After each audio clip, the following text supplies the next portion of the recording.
நாமத்தினாலே இந்த காலை தியான பகுதிக்கு நேராக உங்களை அன்போடு கூட வரவேற்கிறேன். இந்த நாளிலும் ஆவிக்குரிய கனியில் இருக்கக்கூடிய அந்த 9வது சுவை இச்சையடக்கத்தை குறித்து நாம் பார்த்து கொண்டிருக்கிறோம். இந்த நாளிலும் இச்சையடக்கத்தில் என்னென்ன இச்சையடக்கம் இந்த உலகத்தில் கொடுக்கப்பட்டிருக்கிறது, இச்சையடக்கத்தில் என்னென்ன இச்சையடக்கம் என்பது உலகத்தில் கொடுக்கப்பட்டிருக்கிறது என்பதை குறித்து நாம் பார்க்க போகிறோம். அதாவது வேத வசனத்தில் கொடுக்கப்பட்டிருக்கிறது என்பதை குறித்து பார்க்க போகிறோம். ஸோ இச்சையடக்கம் என்பது மிக முக்கியமான ஒன்று. நேற்றைய தினத்திலே நான் சொன்னேன், வேதாகமத்தினுடைய ஆரம்பம் இச்சையடக்கத்தினால தான் எல்லா விஷயங்களிலும் கெட்டு போயிற்று. இச்சையடக்கம் என்பதுதான் ஒரு பெரிய பாதிப்பை கொண்டு வந்தது என்று சொல்லி நேற்றைய தினத்திலே நான் சொன்னேன். ஏவாளுடைய இச்சையினால ஆதாமை இச்சிக்க வைத்தால் அதை தொடர்ந்து அப்படியே தொடர்ந்து வந்து கொண்டே இருக்கிறது. இச்சையடக்கத்தினால் விழுந்து போனவர்களை குறித்து நேற்றைய தினத்திலே நான் சொன்னேன். இன்றைய தினத்தில் அந்த இச்சைகளை பற்றி பார்க்க போகிறோம். வேதத்தில் உள்ள இச்சைகள் எபேசியர் 2:13 குறித்து வாசிக்கும் போது மாமிச இச்சை, எபேசியர் 2:3 வசனம், எபேசியர் எழுதின நிருபம் 2வது அதிகாரம் 3வது வசனத்தை வாசிக்கும் போது வேதம் இப்படி சொல்லுகிறது: நாம் எல்லாரும் முற்காலத்திலே நமது மாமிச இச்சையின்படியே நடந்து மாமிசமும் மனசும் விரும்பினவைகளை செய்து சுவாபத்தில் மற்றவர்களைப் போல கோபாக்கினியின் பிள்ளைகளாய் இருந்தோம். மாம்ச இச்சையின்படி நடக்கிறவர்கள் கோபாக்கினியின் பிள்ளைகளாக இருக்கிறார்கள். நன்றாக கவனிங்கள். மாம்ச இச்சையின்படி நடக்கிறவர்கள் எப்படி இருக்கிறார்கள்? கோபாக்கினியின் பிள்ளைகளாக இருக்கிறார்கள். 2 பேதுருவின் புஸ்தகத்தில் வாசிக்கும் போது 2 பேதுரு 2வது அதிகாரம் 2 பேதுரு 2வது அதிகாரம் 10வது வசனம், 2 பேதுரு 2வது அதிகாரம் 10வது வசனம் சொல்லுகிறது: ஆகையால் சகோதரரே, உங்கள் அழைப்பையும் தெரிந்து கொள்ளுதலையும் விசேஷமாக அசுத்த இச்சையுடைய மாம்சத்துக்கேற்றபடி நடந்து கர்த்தத்துவத்தை அசட்டை பண்ணுகிறவர்களை அப்படி செய்வார். என்ன செய்வார்? தண்டனை கொடுப்பார், நியாயம் தீர்ப்பார், ஆக்கினைக்குள்ளாவார்கள். அதுக்கு முதல் வசனம் சொல்லுகிறது. இப்போ முதல்ல சொன்ன மாமிச இச்சை, இது அசுத்த இச்சை. விசேஷமாக கர்த்தர் தேவபக்தி உள்ளவர்களை சோதனை நின்று ரட்சிக்கவும் அக்கிரமக்காரரை ஆக்கினைக்குள்ளாக நியாய தீர்ப்பு நாளுக்கு வைக்கவும் அறிந்திருக்கிறார். விசேஷமாக அசுத்த இச்சை, மாம்சத்துக்கேற்றபடி நடந்து கர்த்தத்துவத்தை அசட்டை பண்ணுகிறவர்களை அப்படி செய்வார். கர்த்தத்துவத்தை அசட்டை பண்ணுகிறவர்கள் இச்சைக்காரர்கள். ரட்சிக்கப்பட்ட பிறகு பின்னிட்டு திரும்பி பார்க்க முடியாது. இதுல மாம்சத்தை இச்சிக்கிறது, பொருட்களை இச்சிக்கிறது. இந்த இடத்துல இப்படிப்பட்ட காரியத்தை குறித்து 2 பேதுரு 2வது அதிகாரம் 10ஆம் வசனத்தை வாசிக்கும் போது அசுத்தமான இச்சை, அசுத்தத்தை விரும்புகிற ஒரு சுவாபம், அசுத்தத்தை விரும்புகிற ஒரு சுவாபம். 1 பேதுரு 2வது அதிகாரம் 11வது வசனம் நினைக்கிறேன். 1 பேதுரு 2வது அதிகாரம் 11வது வசனத்தில் வாசிக்கும் போது, பிரியமானவர்களே, நீங்கள் அந்நியர்களும் பரதேசிகளுமாய் இருக்கிற நீங்கள் ஆத்மாவுக்கு விரோதமாய் போர் செய்கிற மாம்ச இச்சையை விட்டு விலகி. அவர் சொல்றாரு, ஆத்மாவுக்கு விரோதமா போர் செய்கிற மாம்ச இச்சைகளை விட்டு விலகி. இப்ப மாம்ச இச்சை, இந்த இடத்துல இதுக்கு பேர் என்னது? மாம்ச இச்சை, அசுத்த இச்சை, மாம்ச இச்சை, இப்படிப்பட்ட வார்த்தைகள் அதிகமாக பயன்படுகிறது. 1 தீமோத்தேயு 6வது அதிகாரம் 9ஆம் வசனம் சொல்லுகிறது, இதுக்கு பேரு பலவிதமான இச்சை. 1 தீமோத்தேயு 6:9 இந்த வசனத்தை வாசிக்கும் போது பலவிதமான இச்சை, பலவிதமான இச்சைகளை இச்சித்து ஓடுகிறார்கள், விரும்பி அவைகளை சிக்கிக் கொள்ளுகிறார்கள் என்று வேதம் சொல்லுது. ஐஸ்வர்யவான்களாக விரும்புகிறவர்கள் சோதனையிலும் கண்ணியிலும் மனுஷருடைய கேட்டிலும் அழிவிலும் அமிழ்த்துகிற மதிகேடும் சேதமுமான பலவிதமான இச்சை. பணக்காரராக விரும்புறவங்க எதை வேண்டுமானாலும் செய்து அவங்க என்ன செய்யறாங்க? பலவிதமான இச்சைகளில் விழுந்து போகிறார்கள். ஆத்மாவுக்கு விரோதமான போர் செய்கிற இச்சை என்று 1 பேதுரு சொல்லுகிறார். போதும் என்கிற ஆசை இல்லாம வேணுங்கிற அந்த காரியத்தை குறித்து பேதுரு சொல்லுகிறதை பார்க்கிறோம். ரோமர் 7வது அதிகாரம் 5ஆம் வசனத்தில் வாசிக்கும் போது பாவ இச்சை, ரோமர் 2வது அதிகாரம் 7ஆம் வசனத்தில் வாசிக்கும் போது கூட பாவ இச்சை, ரோமர் 7:5 வாசிக்கும் போது கூட பாவத்தை குறித்த இச்சை, இப்படிப்பட்ட விஷயங்களை சொல்லுகிறது. கொலைசெயருக்கு எழுதின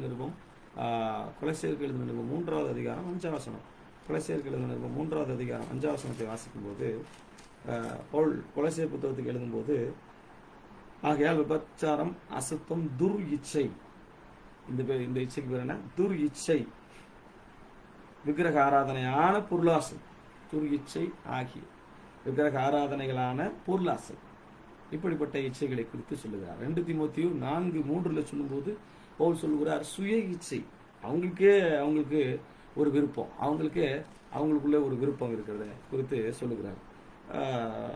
ஏனென்றில் ஆரோக்கியமான உபதேசத்தை பொறுக்க மனதில்லாமல் செவித்துணர்வுகளாக தங்கள் சுய இச்சைக்கேற்ற போதகர்கள், சுய விருப்பத்துக்கு ஏற்ற போதகர்கள்.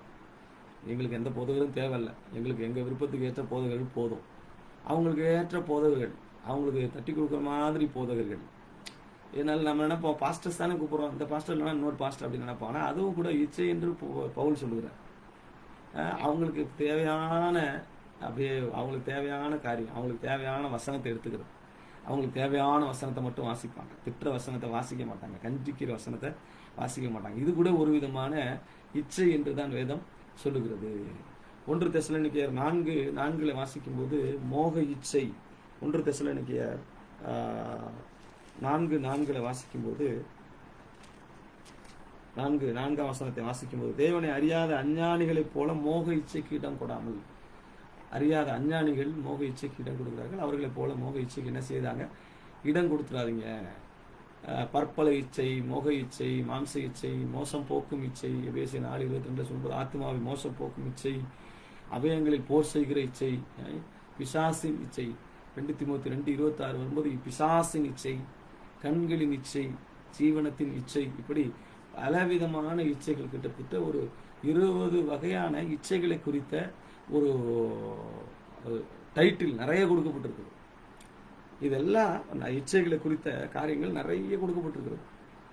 இந்த இச்சைகள் எப்படி கிரியை செய்கிறது, இந்த இச்சைகளுடைய விளைவுகள் என்ன என்றால், ஒரே ஒரு விஷயம்தான், சின்ன ஆசை, அது ஒரு பெரிய காரியத்தில் கொண்டு போய் முடிக்கிறது. நேற்றைய தினத்தில் நான் சொன்னேன் அல்லவா, நேற்றைய தினத்தில் ஏவாளை குறித்து சொன்னேன், லோத்துடைய மனைவியை குறித்து சொன்னேன், சிம்சோனை குறித்து சொன்னேன், தாவீதை குறித்து சொன்னேன், அனனியா சப்பீராலை குறித்து சொன்னேன், யூதாசை குறித்து சொன்னேன்.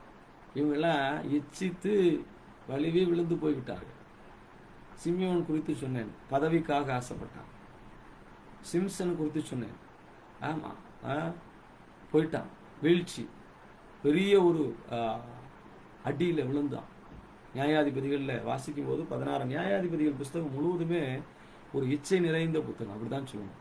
அதில் ஒரு நிலைவரமான ஆவி இருக்காங்க. என்ன செய்வாங்க? சுற்றி வருவாங்க, மனம் திரும்புவாங்க, திரும்ப அழுவாங்க, ஆண்டவர்கிட்ட கேட்பாங்க, வாகால்களை அகற்றுவாங்க, விக்கிரக ஆராதனை விட்டு வெளியே வருவாங்க, திரும்ப மனசு மாறி மன கடினமாவாங்க, திரும்ப விழுவாங்க, திரும்ப விக்கிரக ஆராதனை செய்வாங்க, திரும்ப ஆண்டவர்கிட்ட அடி வாங்குவாங்க. இப்படி சுற்றி ஒரு இன்சர்டனிட்டி மென்டாலிட்டி இஸ் தேர்.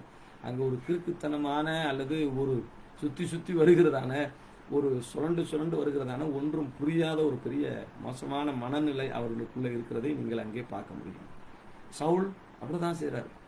சாமுவேல் புஸ்தகத்தில் 15-16 அந்த அதிகாரங்களை வாசிக்கும் போது சவுளுடைய மனநிலைமை ரொம்ப மோசமாக போயிடுச்சு. சவுளுடைய முடிவு ரொம்ப மோசமாக போயிடுச்சு.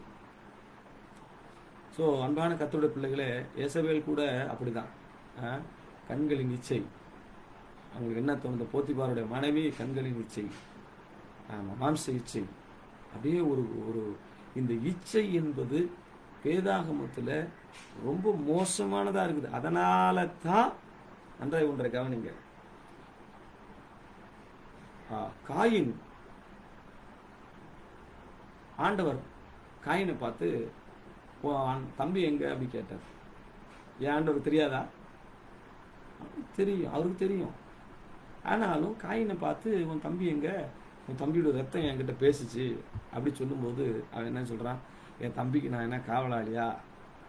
இப்போ ஆண்டவர் அவருக்கு உணர்த்தி காமிக்கிறார், ஆமாப்பா உன் தம்பிக்கு நீ தான் காவலாளி, உன் தம்பிக்கு நீ தான் காவலாளி அப்படின்னு சொல்லி ஆண்டவர் உணர்த்தி காமிக்கிறார். உன் தம்பிக்கு யாரு காவலாளி? நீ தான் காவலாளி, அதுக்கு தானே உன்னை கொடுத்துருக்கேன், எதுக்கு அண்ணன் தம்பி இருக்கிறீங்க? ஆனால் அந்த காரியத்தை யாரு செய்கிறா அப்படின்னு சொன்னால் ஆபிரகாம் செய்கிறார். அதனால தான் ஆபிரகாம ஆண்டவர் பிடிக்குதுன்னு சொல்கிறார். இப்போ காயின் செஞ்ச அந்த தவறுக்கு நியாயப்பிரமாணமே வந்துருச்சு. காயின் செஞ்ச அந்த ஆண்டவர் சொல்றாரு, எதையும் இச்சிச்சிடாத. ஏவாள் இச்சித்ததுனால தான் பிரச்சனை எனக்கு வந்துச்சு. அவ இச்சிக்காம இருந்திருந்தானா என் திட்டம் நிறைவேறிடும். அவ இச்சித்ததுனால தான் நான் இவ்வளவு கஷ்டப்பட வேண்டிய சூழ்நிலைக்குள்ள தள்ளப்பட்டிருக்கிறேன். அதனால இச்சை என்பது ஒரு கட்டளையாகவே, எப்படி ஒரு தவறுகள் நடக்கும்போது சட்டங்கள் திருத்தப்பட்டு சட்ட மசோதாக்கள் ஏற்பட்டு சட்டங்கள் ஏற்படுத்தப்படுகிறதோ, அதே போல இவர்கள் செய்த தவறுகளின் அடிப்படையில், நம்முடைய முன்னோர்கள் செய்த அல்லது நம்முடைய முற்பிதாக்கள் செய்த தவறுகள் மற்ற காரியங்களின் அடிப்படையில் நமக்கு சட்டங்களானது ஏற்படுத்தப்படுகிறது என்பதை மறந்துவிடக்கூடாது. Listen very carefully. ஸோ இச்சு என்கிற உன் சகோதரத்து கடைசியில பாருங்க, சகோதரத்தில் அன்பு கூறு, அதை தான் கொண்டு வர. உன்னை நேசிப்பது போல பிறனை நேசி. இது எதுக்கு எங்க வந்தது? அங்க ஆரம்பிச்சது. இது இது எல்லாத்துக்கும் காரணம் அவன் என்ன ஆசைப்பட்டான்? பொருள் ஆசை. அவனுக்கு ஒரு இச்சை, நமக்கு இந்த பதவி கிடைக்கல, இவன் செலுத்தின காணிக்கை மட்டும் கர்த்தர் அங்கீகரித்தாரே, நம்ம செலுத்துறதை அங்கீகரிக்கலையே அப்படி சொல்லி அவங்களுக்குள்ள ஒரு பெரிய காய்மகரம் ஏற்பட்டது. அது பொறாமையாக மாறினது. அது கொலையில கொண்டு போய் முடிந்தது. Same spiritual murder. இந்த lust is because of lust there will be a spiritual murder. Lust உண்டான உடனே அவ அதை செயல்படுத்த ஆரம்பிக்கிறா. இந்த ஆசை, தேவனை போல மாறலாங்கிற ஆசைனாலே சாப்பிட்ட ஆரம்பிச்சா அது என்ன ஆயிற்று? இதுவும் ஒரு மர்டர். என்ன ஆயிற்று? ஒரு பெரிய ஆவிக்குரிய மரணத்தை ஏற்படுத்திவிட்டது. ஸோ அன்பான கர்த்தருடைய பிள்ளைகளே, இச்சைகளை நாம் கொஞ்சம் வகையறுத்து பார்க்க வேண்டும். கண்ணு தேவையில்லாத பார்த்துட்டே இருக்குதா? எப்போ பார்த்தாலும் ஒரு காரை பார்த்த உடனே ஐயோ இதை வாங்கணுமேன்னு நினைக்குதா? அல்லது வேற ஏதாவது ஒரு பொருளை பார்த்த உடனே இது வேணும், இந்த மொபைலை பார்த்தோன்னே வேணும். இன்னைக்கு மொபைல் தான் அதிகமான மொபைல் மோகமாக இருக்குது. மொபைலை குறித்து இது வேணும் அது வேணும்னு சொல்லிகிட்டே இருக்குதா? நீங்கள் நன்றாக யோசித்து பாருங்கள், நன்றாக கவனித்து பாருங்கள். நீங்கள் செய்ய வேண்டியது என்னென்னா, இச்சைகளை விட்டு ஒழிய வேண்டும். என்னென்ன இச்சைகள்? மாம்ச இச்சைகள், கண்ணின் இச்சைகள். வேதம் சொல்லுகிறது, மாம்ச இச்சைகளை குறித்து அதிகமான வசனங்கள் இருக்கிறது. மாம்ச இச்சைகள், கண்ணின் இச்சைகள், அது மாத்திரமல்ல பாலியத்துக்குரிய இச்சைகள். பவுல் சொல்லும்போது 2 தீமோத்தி 2:22 திமோத்தி பார்த்து சொல்றாரு, பாலியத்துக்குரிய இச்சைகளுக்கு விலகி ஓடு. பிசாசுக்கு நம்ம எதிர்த்து நிற்கணும். ஆனா இச்சைகளுக்கு எதிர்த்து நின்று பார்த்துருவோம் பாஸ்டர், நான் அங்கே போய் நின்று ஜெயிச்சிருவேன் பாஸ்டர். முடியாது மகனே, நீ தோத்துருவேன். அங்கே போய் நின்று நான் கொஞ்சம் ஜெபம். அது எதுக்குன்னா, அங்கே போய் நின்று நீ செய்ய முடியாது. நான் தீக்குள்ளே இறங்கி தப்பிச்சிருவேன் பாஸ்டர். அதனால நான் தீக்குள்ளே இறங்குறேன்னா, ஒருவேளை தீக்குள்ளே இருந்தால் தப்பிச்சு எது பாதி எரிஞ்சது எரியாமல் ஓடி வரணும். ஆனால் நல்லா இருக்கிற நிலைமையிலேருந்து போய் தீக்குள்ளே இறங்கிருக்கிறோம். இதில் சிக்கனவங்களாம் மீண்டு வந்தது மாதிரி சரித்திரம் இல்லை. இதில் சிக்கனவங்க ரொம்ப மாட்டிக்கிட்டவங்க தான் அதிகமாக இருக்குது. யோசிப்பு ஒரு ஆளை தான் சொல்ல முடியும் பாலியத்துக்குரிய இச்சைகள்லேருந்து விலகி வருனது முடியும். ஆனால் உடனடியாக இன்றைக்கே இப்பொழுதே விட்டொழிய வேண்டும், விட்டு எடுந்து ஓட வேண்டும் என்று வேதம் நமக்கு சொல்லுகிறது. சரீரத்துக்குரிய இச்சை, லௌகீக உலக இச்சை. லௌகீகம்னா உலகம், உலகத்துக்குரிய இச்சை. உலகமும் அதனுடைய எல்லாம் யாரிடத்தில் இருக்குது? பிசாசனுடைய கரத்தில் இருக்கிறது. ஸோ நன்றாக கவனிங்கள். உலக இச்சை, இப்படிப்பட்ட விஷயங்கள் போர் செய்கிறது என்றே பவுல் சொல்லுகிறோம். இது ஒரு பெரிய போராகவே நடந்துட்டு இருக்கு. ரோமர் 7 வாசிக்கும் போது, பாவ பிரமாணத்துக்கும் அந்த தேவனுடைய பிரமாணத்துக்கும் விரோதமாக பவுல், என் இருதயத்திலே ஒரு பெரிய போராட்டத்தை காண்கிறேன். நன்மை செய்ய வேண்டும் என்கிற விருப்பம் என்னிடத்தில் இருக்கிறது, ஆனால் நன்மை செய்வதோ என்னிடத்தில் இல்லை.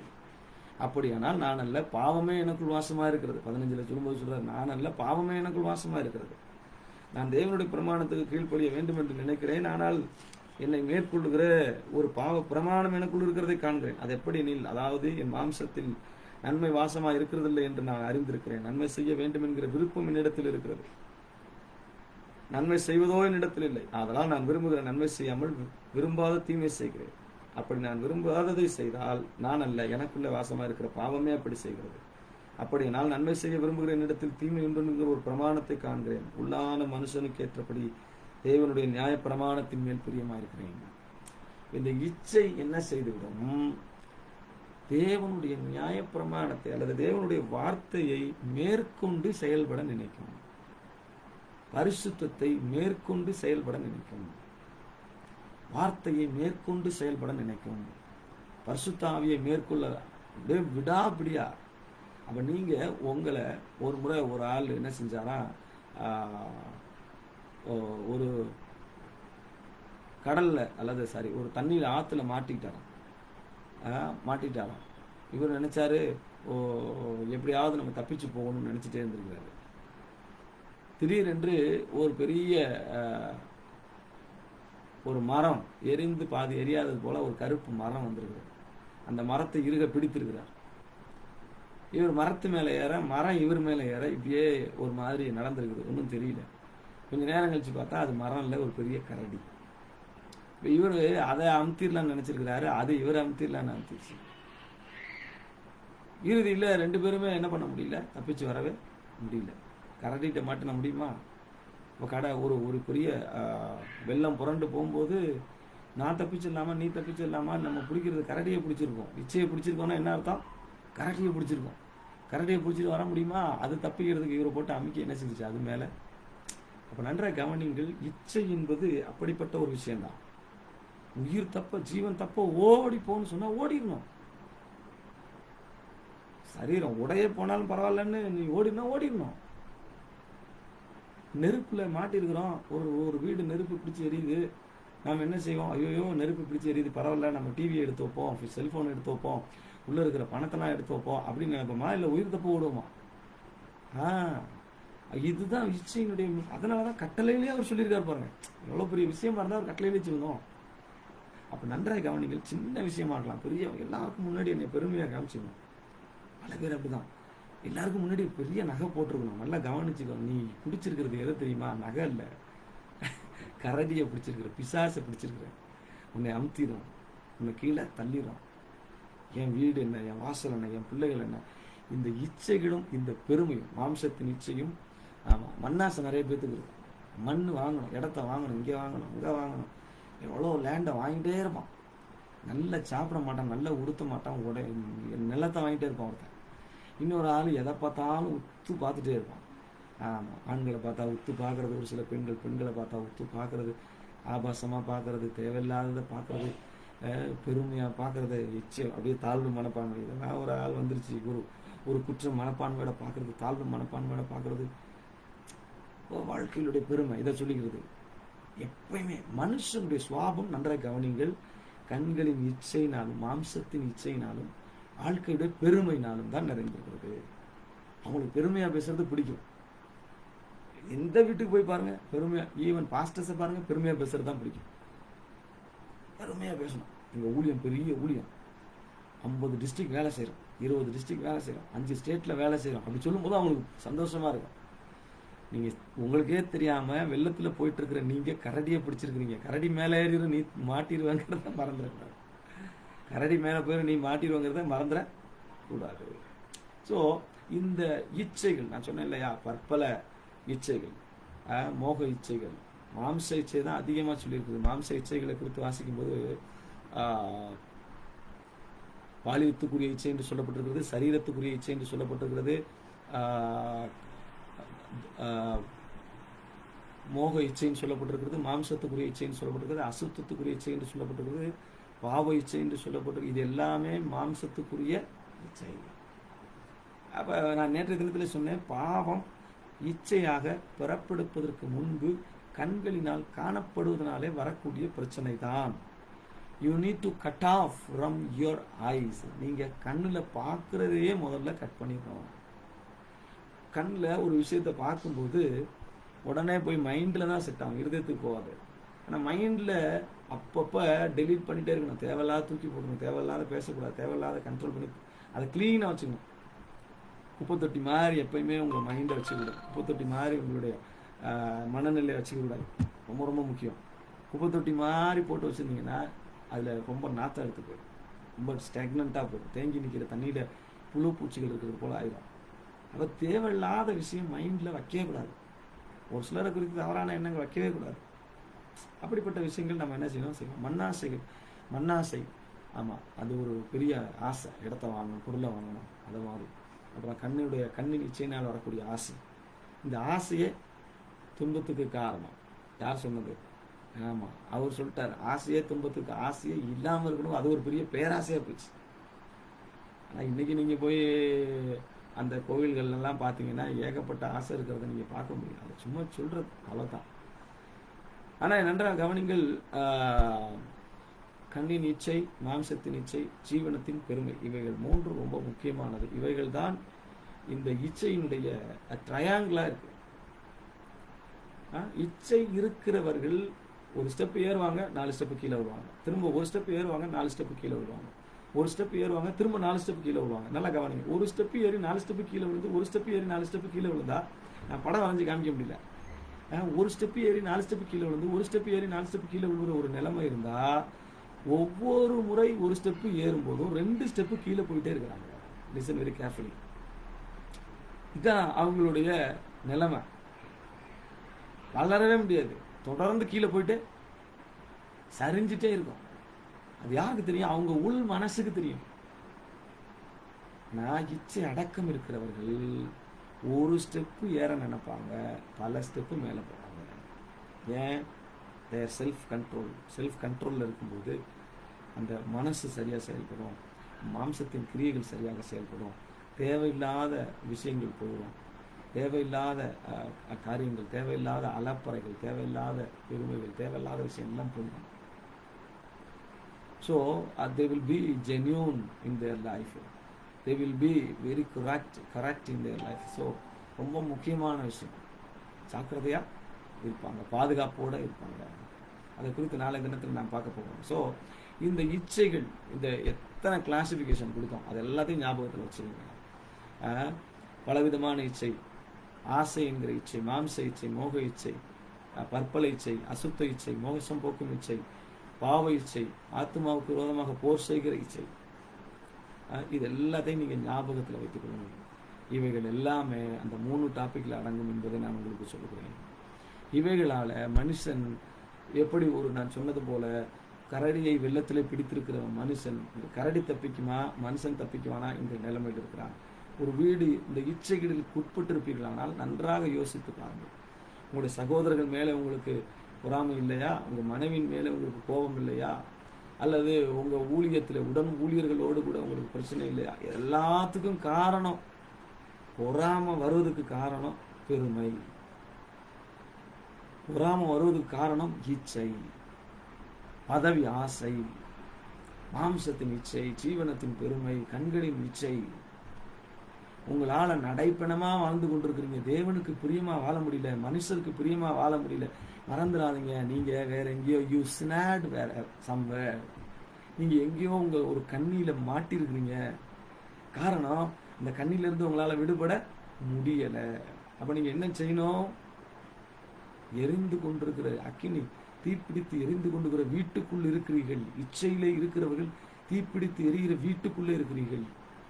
இச்சையினாலே பாதிக்கப்பட்டிருக்கிறவர்கள், இச்சை அடக்கம் இல்லாதவர்கள், இச்சித்து அலைகிறவர்கள், வேதம் சொல்லுகிறது அவர்கள் ஓட்டப்பந்தயத்தில் ஓடுகிறார்கள், பரிசு அல்ல, ஓடி முடிக்கவே மாட்டார்கள். ஓடியே முடிக்க மாட்டீங்க, அப்புறம் எங்க பரிசு பெறுறது? ஒரு ரன்னிங் ரேஸ் போகிறவன் என்ன செய்யணும்? அன்னது தினமும் ப்ராக்டிஸ் பண்ணணும். எதை சாப்பிடணும் அதை மட்டும் தான் சாப்பிடணும். டீ அடிக்கடி குடிக்கலாமா? குடிக்கக்கூடாது. காரணம் என்ன? அது ஒரு தேவையில்லாத விஷயத்தை உடலுக்குள்ள ரத்தத்துக்குள்ளே கொண்டு வருது. அப்போ அதுக்கு தகுந்த உணவு, அதுக்கு தகுந்த பயிற்சி, அதுக்கு தகுந்த காரியங்களை செய்து கொண்டே இருக்கிறார்கள். அவங்க இச்சை அடக்கம் இல்லைன்னா பந்தய சாலையில் ஓடுகள் எல்லாரும் பரிசை பெறுவாங்களா? முடியாது. பந்தய சாலையில் ஓடுறவங்க எல்லாரும் பரிசு வாங்க முடியாது.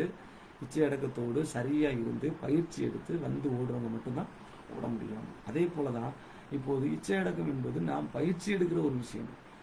இப்போ ஒருவேளை இன்னைக்கு இச்சையில் இருந்தீங்கன்னா, பெருமை இருந்துச்சுன்னா, மாம்சத்தின் இச்சை இருந்துச்சுன்னா, கண்களின் இச்சை இருந்துச்சுன்னா, என்ன விஷயம் இருக்குன்னு கொஞ்சம் யோசிச்சு பாருங்க. இது எல்லாம் உங்கள் வாழ்க்கையில் இருக்கிற விஷம், உங்கள் வாழ்க்கையில் இருக்கிற விஷம். நான் சொல்கிறது போல் இது உங்களை ஸ்லோ பாய்சன். இதை நீங்கள் வெளியில் எடுக்கலைன்னா உங்கள் ஆத்மா மறிச்சு போயிடும். நல்லா கவனிங்க. நீங்கள் ஒரு வேளை கொஞ்ச நாள் வாழலாம், ஆனால் ஆத்மா மறிச்சு போயிடும்.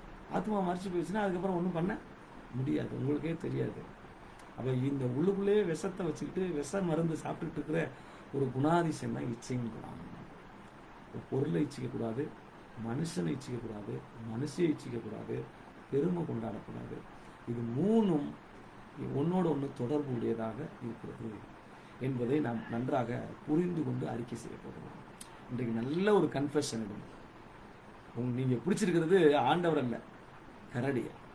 கர்த்தர் எனக்கு உதவி செய்வார் பாஸ்டர், நான் எப்படியாவது இதை வாங்குறதுக்கு உதவி செய்வார். கர்த்தர் எனக்கு உதவி செய்வார், அந்த பையனுக்காக நான் ஜெபம் பண்ணிட்டு இருக்கிறேன், ஆண்டவர் அந்த பையனை எனக்கு கொடுப்பார் பாஸ்டர். எப்படி? ஆமா, தாய் தகப்பா வேணாங்கிறாங்க, உறவினர் வேணாங்கிறாங்க, பாஸ்டர் வேணாங்கிறாங்க, ஆனாலும் அந்த பையன் மேல ஒரு தேவ அன்பு பாஸ்டர். என்னன்னு தெரியல, தேவ அன்பா அது எந்த அன்புன்னு தெரியல.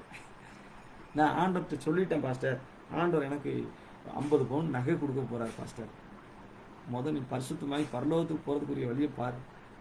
ஒருத்தன் 2 நல்ல பெரிய களஞ்சியங்கள்லாம் நிரப்பிட்டு நைட்டு தூங்க போனோம், அப்பா நம்ம தலைமுறை சாப்பிடலான்டா அப்படின்னு நினைச்சான். டேய், ஒரு ஒன்றுக்கும் உதவாதவனே, மதியனே, முட்டாளே, இன்னைக்கு இப்போ உன்னோட உயிர் பிரிஞ்சிச்சுன்னா நீ சேர்த்து வச்சது யாரா பார்த்துட்டு போறது? அப்பதான் அப்படின்னு சொல்ல. நன்றாய் கவனிங்கள். ஆவிக்குரிய வாழ்க்கையில அநேகர் ஆவிக்குரிய வாழ்க்கையில மரித்து போனதற்கு காரணம் இச்சை. மரித்து போனதுக்கு, ஆவிக்குரிய மரணம் ஏற்பட்டதுக்கு காரணம் இச்சை. பொருளை இச்சிக்கிறீங்களா? எதை இச்சிச்சாலும் சரி, இன்னைக்கு நான் திரும்ப சொல்லிட்டே இருக்கிறேன், ஒரு அக்கினி எரிந்து கொண்டிருக்கிற வீட்டுக்குள்ள இருக்கிறீங்க, தயவு செய்து வீட்டை விட்டு வெளியே ஓடுங்க. ஓடும்போது உங்களை நீங்கள் தப்பித்துக் கொள்வீர்கள். பொருளாசன் திரும்பி பார்த்தா முடிஞ்சு, மனாசன் திரும்பி பார்த்தா முடிஞ்சு, மண்ணாசன் திரும்பி பார்த்தா முடிஞ்சிச்சு, மாம்சாசன் திரும்பி பார்த்தா முடிஞ்சு. சிம்சோன் இச்சி தான். நான் ஒரு பொண்ணை விரும்புகிறேன், நீ எனக்கு கல்யாணம் பண்ணுவேன், அதெல்லாம் நீ சொல்றதெல்லாம் கேட்க முடியாது. ஏய், நம்ம அப்படி பண்ணக்கூடாதா, நமக்குன்னு ஒரு சில சட்டத்திட்டங்கள் இருக்குது, அதெல்லாம் முடியாது, நீ வந்தே ஆகணும். லைலாவுடைய கண்களில் மஜ்னு எப்படி அழகா இருந்தார்களோ, மஜ்னுடைய கண்களில் லைலா அழகா இருந்தார்களோ, அந்த போல மாறி போச்சு. நடந்தது என்ன? அவுட். கடைசியா ஒரே ஒரு தடவை உங்க அபிஷேகத்தை, இந்த கடைசியா ஒரே ஒரு தடவை மன்னிச்சிருங்க ஆண்டவர். இவன் எல்லாமே திருடன் அர்த்தம். இந்த கேள்வி கேட்கிறவன் எல்லாம் அவுட். ஒரு தடவை நானும் இவங்களோட சாப்பிட்டோம். தற்கொலை பண்றதுக்கு எவனாவது ஆண்டவர்கிட்ட ஜெபம் பண்ணுவானா? தற்கொலை பண்றதுக்கு ஆண்டவர்கிட்ட யாராவது ஜெபம் பண்ணுவானா? ஜெபம் பண்றான் சிம்சோன். கடைசியா ஒரு தடவை என் முடியெல்லாம் வளரட்டும், இந்த குருட்டான என்னை நிக்க வச்சிருக்காங்க, என் பராக்கிரமம் போச்சு, இந்த மண்டபத்தை இடிச்சு நானும் சாறேன் அவனும் சாறேன். சவுல் தான் பட்டயத்தை எடுத்து தானே நட்டு வைத்து அவனே விழுந்து பெருமை. தாவீது சாலமோன் அவனுடைய இச்சையினால லிஸ்ட்ல இல்லாம போயிட்டான். கரடி தான் ஜெயிச்சிச்சு, இச்சை தான் ஜெயிச்சிச்சு. வெள்ளத்துல அவனை அமுத்துனது கரடி தான், யூதாஸ். ஸோ இச்சை என்பது உங்களுக்கே தெரியாம ஒரு சூசைட் டேப்லெட் அல்லது சூசைடா பண்ணக்கூடிய மருந்து, சூசைட் பண்ணக்கூடிய கயிறா இருக்கிறது என்பதை மறந்துவிடக்கூடாது. I don't know whether it is a sword or small rope, anything else, it doesn't matter. ஆனா உங்க வாழ்க்கையில உங்களை இச்சித்து விசுவாசத்துல முன்னேற முடியாம, வாழ்க்கையில முன்னேற முடியாம, பரிசுத்தத்துல முன்னேற முடியாம, வேத வசனத்துல முன்னேற முடியாம, ஆசைகளை இச்சைகளையும் எல்லாவற்றையும் சிலுவையில் அறைய முடியாம, அவைகளையே செய்ய தூண்டி கொண்டு உங்களை நடத்துகிற ஒரு விஷயம் இருக்கும் என்று சொன்னால் நீங்கள் மறந்து விடாதீர்கள். அது உங்களுடைய சாவுக்கு காரணமான ஒன்று, உங்களுடைய ஆவிக்குரிய மரணத்துக்கு. ஒருவேளை நீங்க உயிரோடு இருக்கலாம், ஆனா உங்க ஆவிக்குரிய மரணத்துக்கு அது காரணமான ஒன்றா இருக்கிறது என்பதை மறந்துவிடக்கூடாது. So listen carefully. நம்ம இச்சைன்னு சொன்னோடனே வாலிப பிள்ளைகளை மட்டும்தான் நினைப்போம். ஆமா, வாலிப பிள்ளைங்க ஐயோ அவங்க தான் இப்படி பண்ணிடுவாங்களோ, அப்படி பண்ணிடுவாங்களோ, இதை செஞ்சுருவாங்களோ, அதை செஞ்சுருவாங்களோ. இல்லை, இது எல்லாருக்கும் உள்ளது. ஆமா, அந்தந்த ஸ்டேஜில் அந்தந்த காரியமா இருக்கலாம். அதனால நல்லா அலசி பாருங்க. பணமா, பொருளா, மற்றவங்களை பார்க்கறதா, வேலை செய்கிற இடத்துல இருக்கிறதா, கணவன் மனைவிக்குள்ள பிரச்சனை இருக்குதா, எந்த இடத்துல பிரச்சனை இருக்கு, கொஞ்சம் யோசித்து பாருங்க. இன்னைக்கு ஒரு அறிக்கை செய்ய போகிறோம், நாளைக்கு அவைகளெல்லாம் இன்றைக்கு எல்லாவற்றையும் விட்டுவிட போகிறோம். No, I don't want to touch it. நீங்க ஏன் வளராம இருக்கீங்கன்னு தெரியுதா? இந்த இச்சை தான். பாவம் என்கிறத தாண்டி இச்சைக்குள்ள ரொம்ப முழுகி இருக்கிறீங்க. அதனால நீங்க என்ன பண்ண முடியல, வளர முடியல. தூக்கி எறிஞ்சிடணும். என்ன செய்யணும்? விட்டு விலகி ஓடணும். பாலியத்துக்குரிய இச்சைகளுக்கு விலகி ஓடு அப்படின்னா எல்லாத்துக்குமே விலகி தான் ஓடணும். கண்ணு தேவை இல்லாத இச்சைக்கு தான் விலகி ஓடணும். சிவம் பண்ணலாமா? எங்களை அதிகமாக நேசிக்கிற எங்கள் அன்பின் பரலோக தகப்பனே, இந்த ஆசீர்வதிக்கப்பட்டதான கால வேளையில முன்னோக்கி பார்க்கிறோம். ஆண்டவரே, இந்த பாலியத்துக்குரிய இச்சைகள், கண்ணின் இச்சைகள், ஜீவனத்தின் பெருமைகள், ஆண்டவரே மாம்ச இச்சைகள், கர்த்தாவே ஸ்தோத்திரிக்கிற அசுத்த இச்சை, துரு இச்சை, தேவனுக்கு பிரியமில்லாத காரியங்கள், ஆண்டவரே இப்படிப்பட்ட விஷயங்களை இருதயத்திலே, எண்ணங்களிலே, சிந்தனைகளிலே, வாழ்க்கையிலே, மாம்சத்திலே, நடைமுறைகளில் இருக்குமானால் இயேசு கிறிஸ்துவின் நாமத்தினாலே I arrest in the name of Jesus. I break all the barriers. ஒரு விஷயம் உணர்வடைய உதவி செய்யுங்க ஆண்டவரே. இரத்தத்தில் இருந்து, எண்ணங்களில் இருந்து, சிந்தனைகளில் இருந்து, உள்ளான இருதயத்தில் எடுத்து போடும்படி ஜெபிக்கிறாங்க, எடுத்து போடும்படி ஜெபிக்கிறாங்க. இச்சை அடக்கம் உள்ளவர்களாக இருங்கள் என்று சொன்னேன். இச்சை அடக்கம் உள்ளவர்களாக இருக்க காணப்பட உதவி செய்யும் ஆண்டவரே. எவ்வளோ பெரிய தீயை பிடித்து கொண்டிருக்கிறோம் என்று மக்கள் அறிந்து கொள்ள ஆண்டவரே, எவ்வளோ பெரிய தவறான காரியத்தை பிடித்து கொண்டிருக்கிறோம் ஆண்டவரே. எப்படி கர்த்தாவே வெள்ளத்தில் போகிற கரடியை பிடித்தது போல பிடித்து கொண்டிருக்கிறேன் என்று மக்கள் உணர உதவி செய்யும் ஆண்டவரே. விட்டு விடவும், அதை விட்டு வேத வசனத்தை பற்றி கொள்ளவும், சிலுவையை பற்றி கொள்ளவும், சிலுவையில் தங்களை மறைத்து கொள்ளவும் கர்த்தர் உதவி செய்யுங்க. அப்படியே செய்ய போகிறதுக்காக நன்றி அப்பா, நன்றி அப்பா, நன்றி அப்பா, நன்றி ஆண்டவரே. திரும்ப திரும்ப அலசி பார்த்து, ஆராய்ந்து பார்த்து ஆண்டவரே ஸ்தோத்திரம், வேதனை உண்டாக்கும் வழிகள் என்னிடத்தில் உண்டோ என்று சங்கீதக்காரன் சொல்லுகிற பிரகாரம் அலசி ஆராய்ந்து பார்த்து உமக்குள்ள திடப்பட கர்த்தர் உதவி செய்து ஜெபிக்கிறேன். கர்த்தர் உதவி செய்யுங்க. இயேசுவின் நாமத்தில் ஜெபிக்கிறோம் நல்ல பிதாவே. ஆமென், ஆமென், ஆமென். God bless you. Have a nice day. தொடர்ந்து பாருங்க. இந்த நிச்சயம் காரியங்களை அறிக்கை செய்து விட்டு விடுங்க. நாளை தினத்தில் தொடர்ந்து பார்த்துக்கொள்வோம். கர்த்தர் நமக்கு கிருபை செய்வாராக. ஆமென். Have a nice day. God bless you.